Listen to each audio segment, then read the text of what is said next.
Good morning. Welcome to the Unitarian Universalist Society of Bangor. Those of you here in the sanctuary and those watching at home on Zoom, you're all very welcome here just as you are. My name is Linda Sisson, and today Eleanor Steele and I will be leading the service on the life and work on the theme of poetry as story. You still can't hear? Atticus, they can't hear.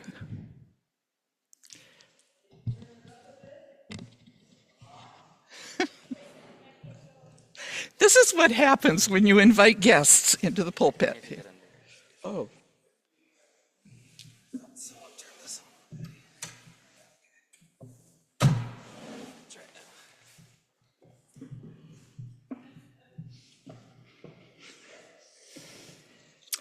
Okay, Eleanor Steele. Eleanor and I are going to lead today's service on the theme of poetry as story. We chose to focus on the life and work of one of America's most beloved poets, Henry Wadsworth Longfellow. All of our readings and our hymns today are by Longfellow. We chose to focus on Longfellow because we both love his poetry, which includes narrative poems telling America's stories of the 19th century. We also wanted to focus on Longfellow because, as a Unitarian, he espoused the humanist views which are so relevant to our lives today. After announcements, by the way, we will ask anyone who's visiting for the first time or visiting us from far away to introduce yourself. It's purely optional if you don't feel like doing that, but if you do, John will bring a microphone to you. Okay, announcements, our favorite part of the service. Mark your calendars for Saturday, February 1st, 6 to 8 p.m. Fun for all ages at the UUSB annual game night. You just bring your favorite game and a snack to share, and we'll be downstairs in the vestry this year. Today at 11:30, the Spirit of Drumming will meet downstairs in the community cafe. Oh, here in the sanctuary. Okay. Guild meets this Wednesday at 11:30 in the Dorothy. Pass the word, please. We are still looking for an acting director of spiritual exploration. And next Sunday afternoon, Faith Linking in Action is doing their MLK celebration at 3 o'clock at the First United Methodist Church over on Essex Street. UUSB has been a very active member of the Faith Linking in Action group. And finally, there is a demonstration every Tuesday at the Federal Building, Standing Up for Democracy. It's 11 o'clock to 1, and it's to just remind our Senator, Susan Collins especially, to keep using her ability to advise and consent. And if you didn't know, Reverend Drew will be away until January 17th at a silent meditation retreat. So John has found a microphone. Are there any visitors here today who would care to introduce themselves? John, we have one first.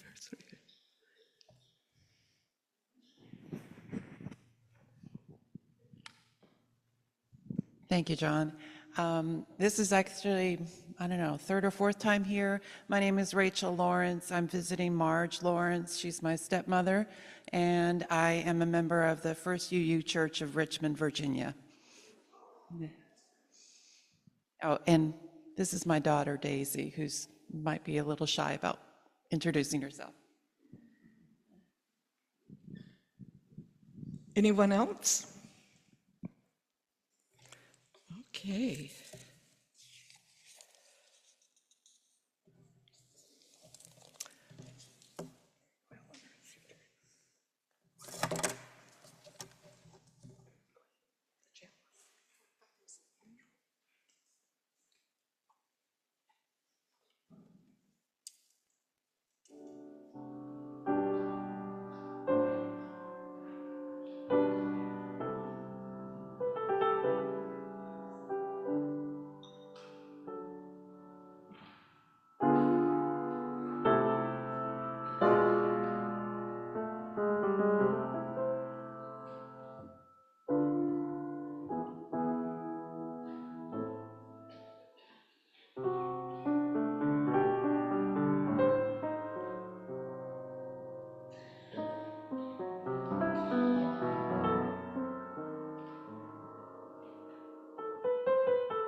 Lighting the chalice today will be Tom Armstrong.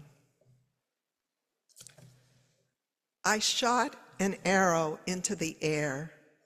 It fell to earth, I knew not where. For so swiftly it flew, the sight could not follow it in its flight. I breathed a song into the air. It fell to earth, I knew not where. For who has sight so keen and strong that it can follow the flight of song? Long, long afterward, in an oak, I found the arrow still unbroke, and the song from beginning to end I found again in the heart of a friend.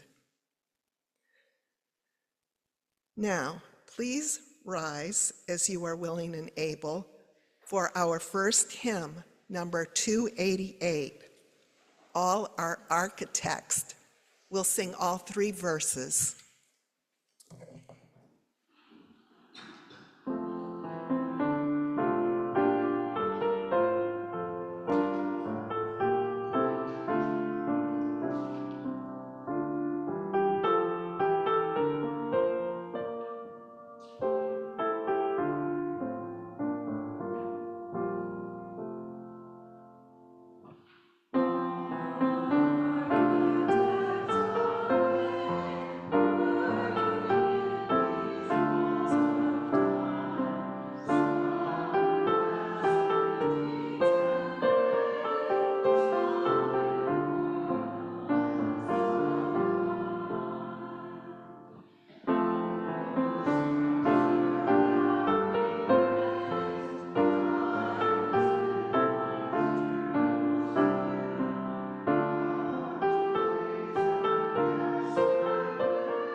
Now we invite all young people and those who are young at heart to join my husband Bill Steele on the rug for a famous Longfellow poem that tells the story of a simple, hardworking man.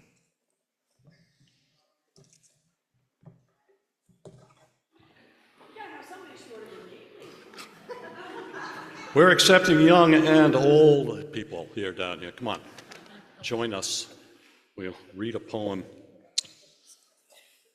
Now, some of you may not know anything about Longfellow, but one of the things you need to know is that this poem was inspired by the fact that his great-grandfather was a blacksmith, and he used to really enjoy watching him work. This poem, The Village Blacksmith, celebrates the kind of work his grandfather did, such as making a cast iron splitting wedge. So you put that on the wood and hit it with a sledge and it splits the wood. Decorative items made by hand by a blacksmith. And horseshoes for horses. And now, the village blacksmith. Under a spreading chestnut tree, the village smithy stands. The smith, a mighty man he is, with large and sinewy hands. And the muscles of his brawny arms are strong as iron bands. And the muscles of his brawny arms are strong as iron bands. I said that twice, didn't I? His hair is crisp and black and long. His face is like the tan. His brow is wet with honest sweat. He earns where'er he can and looks the whole world in the face, for he owes not any man. Week in, week out, from morn till night, you can hear his bellows roar. You can hear him swing his heavy sledge with measured beat and slow, like a sexton, ringing the village bell when the evening sun is low. And children coming home from school look in at the open door. They love to see the flaming forge and hear the bellows roar and catch the burning sparks that fly like chaff from a threshing floor. He goes on Sunday to the church and sits among his boys. He hears the parson pray and preach. He hears his daughter's voice singing in the village choir, and it makes his heart rejoice. It sounds to him like her mother's voice singing in paradise. He needs must think of her once more, how in the grave she lies, and with his hard, roughed hand, he wipes a tear out of his eyes. Toiling, rejoicing, sorrowing, onward through life he goes. Each morning sees some task begin. Each evening sees it close. Something attempted, something done, has earned a night's repose. Thanks. Thanks to thee, my worthy friend, for the lesson thou hast taught. Thus, at the flaming forge of life, our fortunes must be wrought. Thus, on its sounding anvil shaped, each burning deed and thought. And it's now for you guys to go downstairs for your classes.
Now is the time in our service when you open your hearts and your pockets books for our weekly offertory.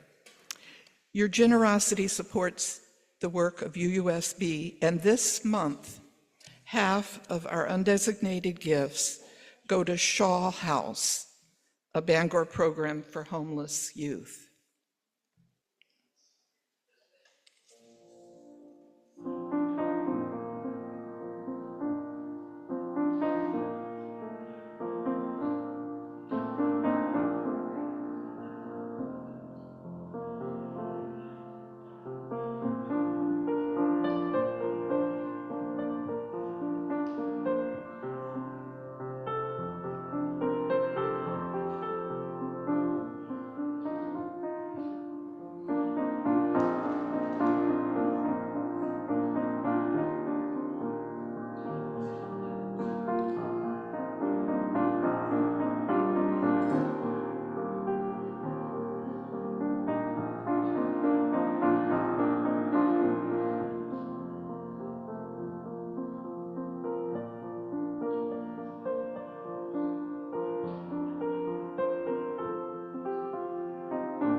Please rise.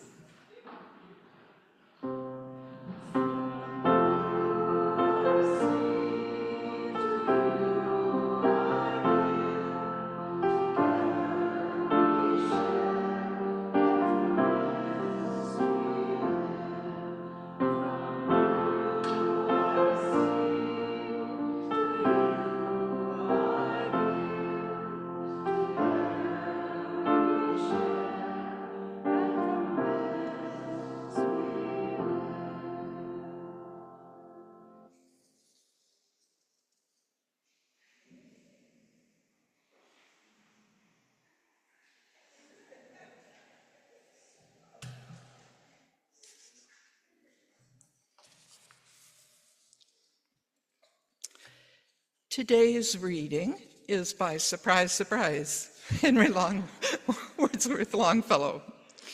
It's a poem called "The Day is Done." The day is done, and the darkness falls from the wings of night as a feather is wafted downward from an eagle in its flight. I see the lights of the village gleam through the rain and the mist, and a feeling of sadness comes o'er me that my soul cannot resist. A feeling of sadness and longing that is not akin to pain and resembles sorrow only as the mist resembles rain. Come, read to me some poem, some simple heartfelt lay that shall soothe this restless feeling and banish the thoughts of day. Not from the grand old masters, not from the bards sublime, whose distant footsteps echo through the corridors of time. For like strains of martial music, their mighty thoughts suggest life's endless toil and endeavor. And tonight, I long for rest. Read from some humbler poet, whose songs gushed from his heart as showers from the clouds of summer, or tears from the eyelids start. Who, through long days of labor and nights devoid of ease, still heard in his soul the music of wonderful melodies. Such songs have power to quiet the restless pulse of care and come like the benediction that follows after prayer. Then read from the treasured volume the poem of thy choice, and lend to the rhyme of the poet the beauty of thy voice.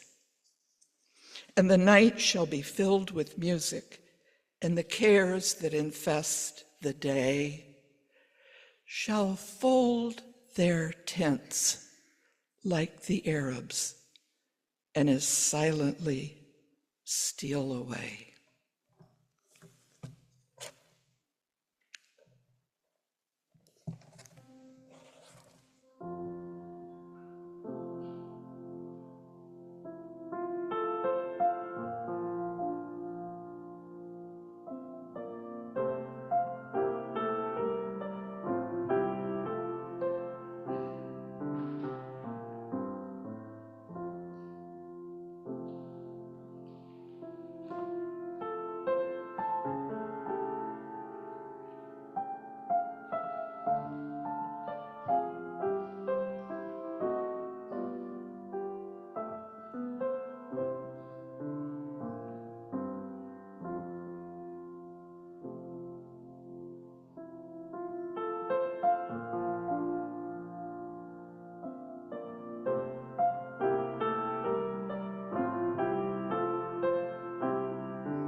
The chances are many of you have spoken the words of Henry Wadsworth Longfellow, the patter of little feet, ships that pass in the night.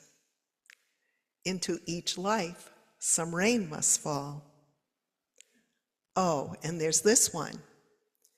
There was a little girl, and she had a little curl right in the middle of her forehead.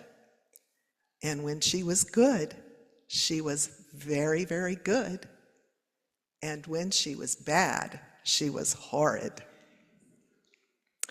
So who was this man who lived over 200 years ago, whose words have crept into our everyday speech? He was born in Portland, Maine in 1807. His father, Stephen, was a lawyer and served in the Massachusetts legislature. His mother, Zilpah Wadsworth, came from a distinguished military family. The Longfellow children enjoyed dancing lessons, and Henry learned to play the piano and flute. They had a small library in their home, where the family would also read aloud to one another. And as Unitarians, they attended First Parish Church, just down the street. According to Longfellow's sister, he was born a Unitarian and died a Unitarian. The expectation was that Henry would have a military or legal career as his forebears. Although his passions were literature and writing, Henry agreed to pursue a career in law and was accepted by Bowdoin College at age 14. Back then, American colleges taught only Greek and Latin for languages. The exception was Harvard. It had a modern language department, and Bowdoin was developing one. Henry so impressed his professors with his affinity for languages that when he graduated, he was offered a job heading up their new modern language department. But first, they wanted him to go to Europe for 3 years to hone his skills, and they would foot the bill. So Henry studied in France, Spain, Italy, and Germany. Not only did he prepare himself to teach the languages of these countries, he followed his dream of studying literature. All this excited him. In a letter to his sister, he wrote, "In every language you learn, a new world is opened before you." Returning home, he married Mary Storer, a Portland girl, and taught at Bowdoin 6 years until Harvard offered him a job. This he couldn't resist because Cambridge, Massachusetts is where it was happening. But to prepare for this, the couple went to Germany so Longfellow could further perfect his German. Not knowing she was pregnant, Mary suffered a miscarriage soon after they arrived, and she died. Longfellow faced a long, cold German winter alone. Returning to Cambridge, he taught at Harvard, did translations. He was the first American to translate Dante's Divine Comedy. During this time, he became friends with some of the most influential thinkers of the time: Nathaniel Hawthorne, William Ellery Channing, Ralph Waldo Emerson, and Charles Sumner. Across the pond, he had close relationships with Charles Dickens and Oscar Wilde. He married Frances Appleton, known by Fanny, and they raised 5 children. Their life was blessed until tragedy struck again. Fanny was using sealing wax to seal paper packets filled with locks of their children's hair when her dress caught fire. Longfellow tried to put the fire out, first with a rug, and then he wrapped his arms around her. She died, and he suffered severe burns to his face, hands, and torso. After this, he was unable to shave, and a bearded Longfellow came into being. Longfellow was not afraid to speak his mind. A pacifist, he did what he could to prevent the Civil War. An abolitionist, he wrote poems about the horrors of slavery. He appreciated other cultures and ways of being. At 15, he wrote the following about Native Americans in a letter to his mother. They are a race possessing magnanimity, generosity, benevolence, and pure religion without hypocrisy. They have been most barbarously maltreated. by the whites, both in word and deed. He wrote about common working men and women. While having a private audience with Queen Victoria, Longfellow modestly expressed his surprise at being so popular in England. The Queen replied, "Oh, I assure you, Mr. Longfellow, you are very well known. All my servants read you." Longfellow actually admitted waking up in the middle of the night and wondering, he didn't know what to make of that mark. Was it a compliment or a deliberate slight? Tragedy struck again when Longfellow's son Charlie enlisted in the Union Army without his father's consent or knowledge. He was severely wounded, and Longfellow brought him home, where Charlie faced a long recovery.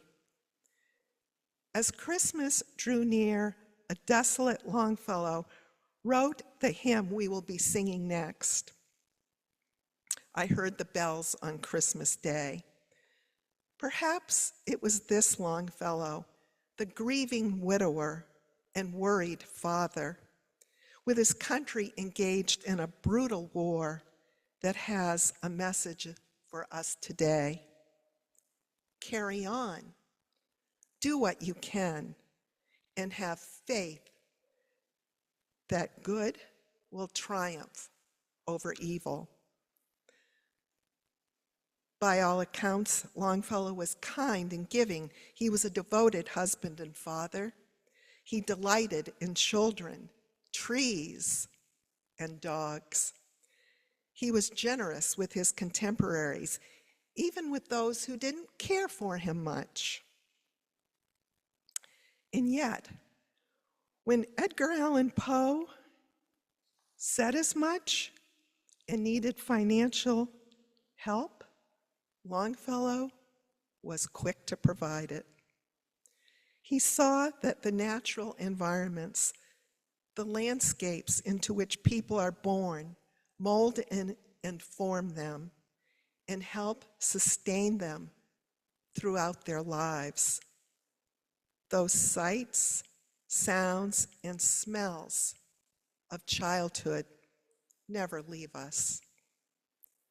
And that brings us back to his childhood, growing up in Portland, Maine, a flourishing port city where he roamed the woods, explored the shores, watched the ships come and go, and came to love the sea.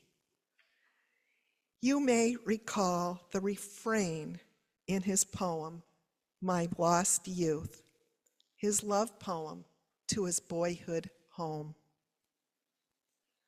A boy's will is the wind's will, and the thoughts of youth are long, long thoughts.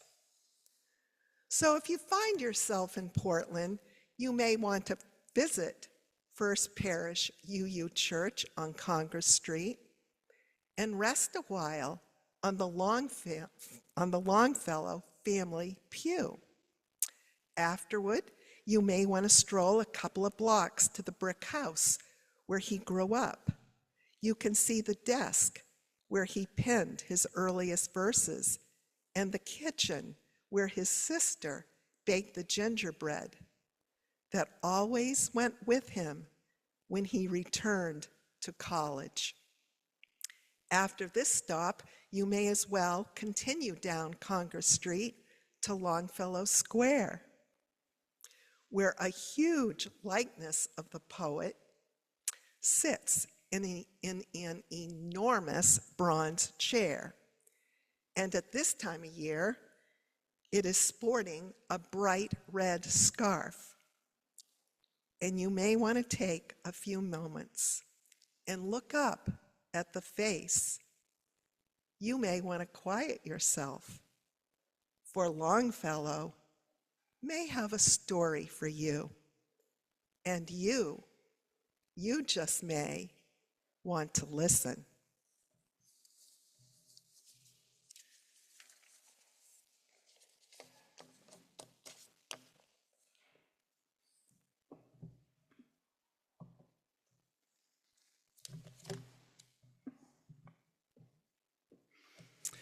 Now I'm going to talk to you a little bit about Longfellow's long stories. One of life's greatest pleasures, in my opinion, is to read poetry aloud or have it read to you. This is something my husband and I were able to enjoy for over 6 decades, especially at the end of his life when we enjoyed poetry for breakfast every day. Longfellow's poetry is a special joy to read. I'm not a scholar of literature. I just know what feels good on my tongue and touches my heart. Poetry has the power to engage our imaginations and move us emotionally, and has always, for thousands of years, been the most effective way to tell stories. You've heard some of Longfellow's shorter lyrical poems this morning.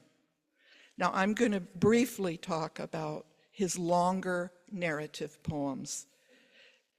These stories reflect Longfellow's values of pacifism and social justice, and are so beautifully told in verse that they were hugely popular, both in America and abroad.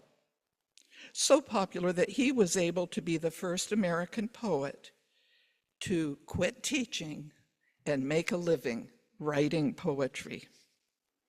The subjects of his stories were about the first European settlers in New England, about the plight of French Acadians driven from their homes in Nova Scotia, about the Puritan persecution of Quakers in Massachusetts, the tragedy of the Salem witch trials, the importance of sustainable agriculture,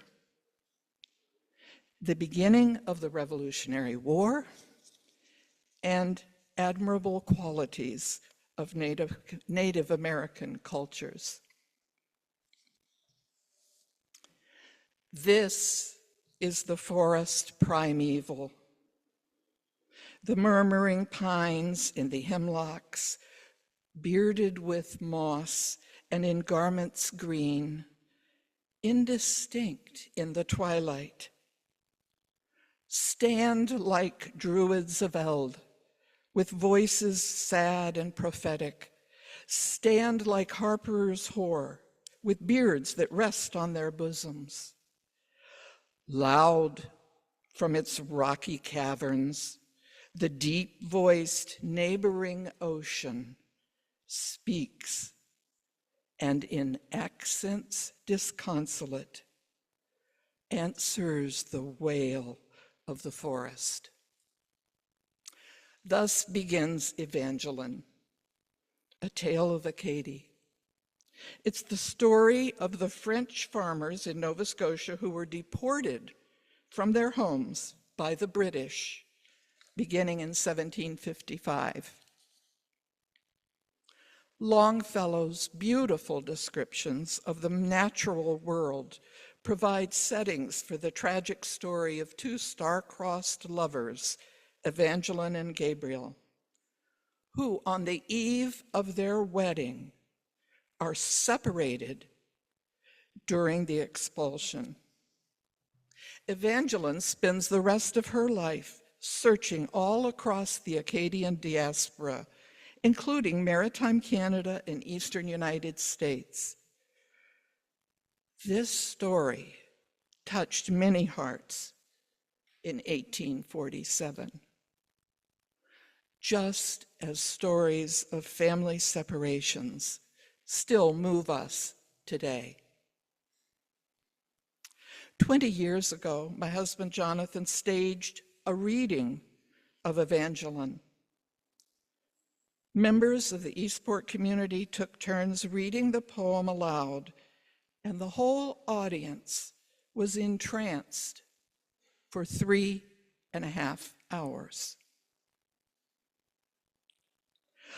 Another of Longfellow's narratives, The Courtship of Miles Standish, is about the first Pilgrim settlement at Plymouth Rock.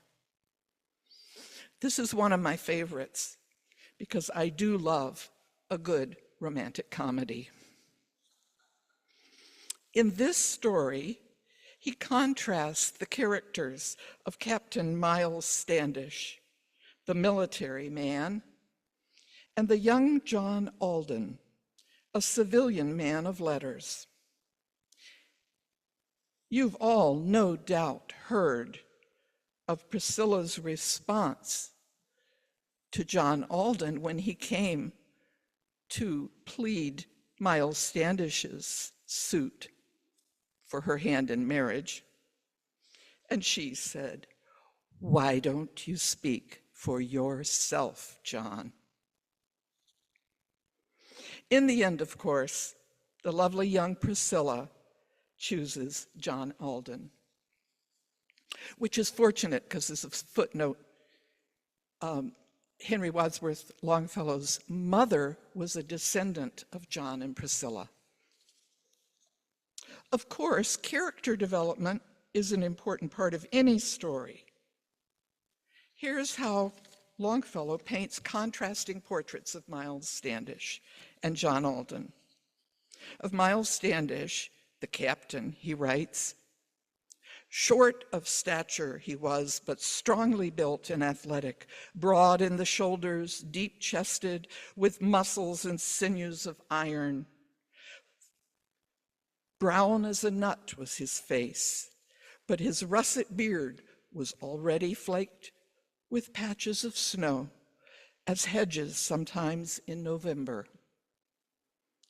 Near him was seated John Alden, his friend and household companion, writing with diligent speed at a table of pine by the window. Fair-haired, azure-eyed, with delicate Saxon complexion, having the dew of his youth and the beauty thereof, as the captives whom St. Gregory saw and exclaimed, 'Not angles, but angels.' Youngest of all was he of the men who came in the Mayflower."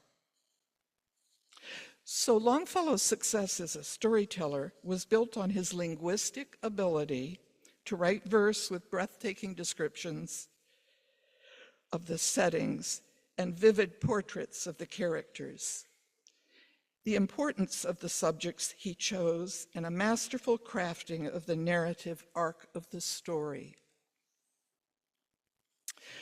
Reverend Galen, the retiring minister of All Souls Unitarian Church in New York City, recently spoke my mind when he wrote, "I hope you have been inspired to read more poetry, which I believe serves as the scripture of contemporary spirituality."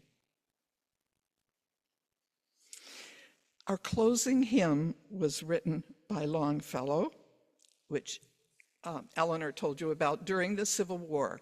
I heard the bells on Christmas Day, hymn number 240, and we'll do verses 1, 3, and 4.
one more poem. And we need to get, you can hear me? Okay. This poem has a little advice for us all, particularly today. Can you want me to get right into it? You hear me okay? Okay. This is a psalm of life. Tell me not in mournful numbers, life is but an empty dream. For the soul is dead that slumbers, and things are not what they seem. Life is real. Life is earnest, and the grave is not its goal. Dust thou art, to dust returnest, was not spoken of the soul. Not enjoyment and not sorrow is our destined end or way, but to act, that each tomorrow find us farther than today. Art is long, and time is fleeting, and our hearts, though stout and brave, still, like muffled drums, are beating funeral marches to the grave. In the world's broad field of battle, in the bivouac of life, be not like dumb, driven cattle. Be a hero in the strife. Trust no future, however pleasant. Let the dead past bury its dead. Act in the living present, heart within and God o'erhead. Lives of great men all remind us we can make our lives sublime, and departing, leave behind us footprints on the sands of time. Footprints that perhaps another, sailing o'er life's solemn main, a forlorn and shipwrecked brother, seeing, shall take heart again. Let us then be up and doing, with a heart for any fate, still achieving, still pursuing. Learn to labor and to wait.